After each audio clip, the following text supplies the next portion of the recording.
আপনি যদি এটা আমি বিজ্ঞান বললাম, নবীর হাদিসে যান, আমার নবী বলেন উম্মত তোমরা খানা খেয়ে আঙ্গুল সুচে খাও। আপনারা খান? মোটেও না, এই মুসলিমে কয়েকজনে খায় আর কি।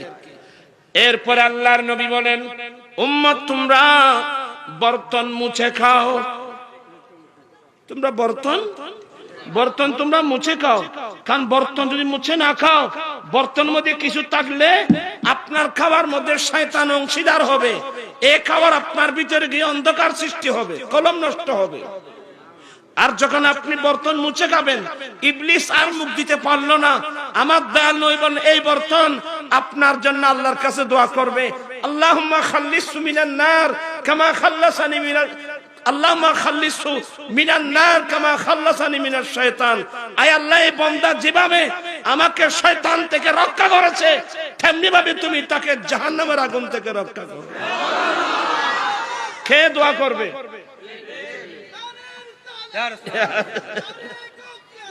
কে দোয়া করবে? প্লেট। তাহলে প্লেট দোয়া করবে কখন? তাহলে বোঝা গেল প্লেট জীবিত। জীবিত না হলে তার দোয়া করবে। এই প্লেটটা জীবিত না মরা? সবাই বলছেন মরা, একজন ভাই বলছেন জীবিত। তাহলে প্লেট নিয়ে হয়ে গেল দ্বন্দ্ব। একজন বলে জীবিত, আরেকজন বলে মৃত।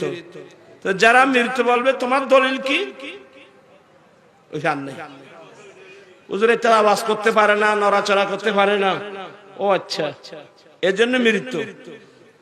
আর যারা জীবিত বলছে আপনার দলিল কি? জবান না তাইলে জীবিত হয় নাকি?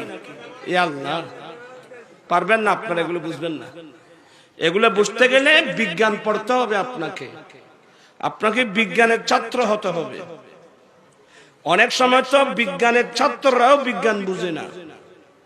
বিজ্ঞান যারা জানবে এরা বলবে এই প্লেটটা জীবিত। কোরআন হাদিস রাখে দেন। যারা বিজ্ঞান বুঝবে সে বলবে এই প্লেটটা জীবিত। কিভাবে?